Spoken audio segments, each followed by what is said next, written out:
حضرت تھانوی رحمہ اللہ نے اپنے پسندیدہ واقعات میں یہ واقعہ نقل فرمایا ہے کہ ایک شخص تھا جس کا نام تھا عبداللہ. وہ گھاس بیچنے کا کام کرتا تھا.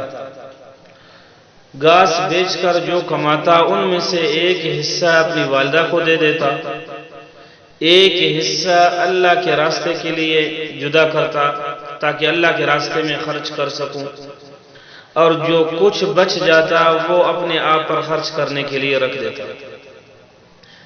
ایک مرتبہ اس شخص نے حضرت اقدس حضرت مولانا محمد یعقوب نانوتوی رحمہ اللہ سے عرض کیا، حضرت میں آپ کی دعوت کرتا ہوں. حضرت نے فرمایا کہ آپ دعوت کیسے کرو گے؟ اس عبداللہ نامی شخص نے بتایا کہ حضرت جو کچھ میں نے خیرات کے لیے نکالا ہے انہی پیسوں سے میں آپ کی دعوت کرتا ہوں.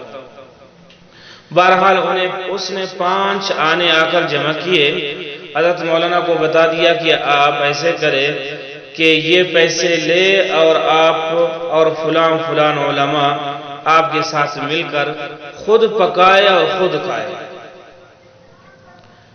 اب مسئلہ یہ ہے کہ پیسے تو صرف 5 آنے ہیں، مہمان کئی ہیں.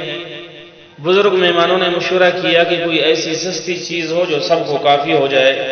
چنانچہ انہوں نے میٹھے چاول اور گڑ کی تجویز کی. پکانے کے لیے بڑے احتیاط سے کام لیے. پکانے والے کو وضو کرایا اور اسے بتا دیا کہ بغیر وضو کے آپ نہ پکائیں. غرض بڑی احتیاط کی گئی.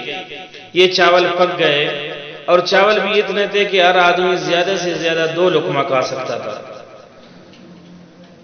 حضرت مولانا خود فرماتے ہیں کہ ان 2 لقموں کے کھانے کے بعد اللہ نے اس بندے کے حلال رزق میں اتنی برکت ڈالی تھی کہ 1 مہینے تک اس کے انوارات و برکات ہمارے دل پر اثر انداز رہے.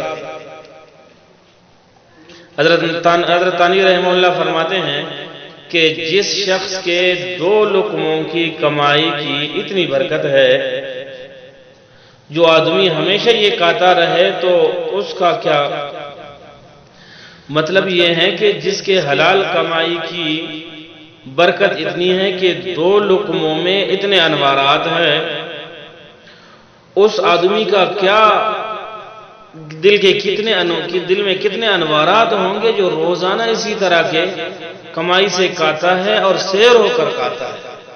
پتہ چلا کہ حلال کمائی میں انوارات اور برکات زیادہ ہے.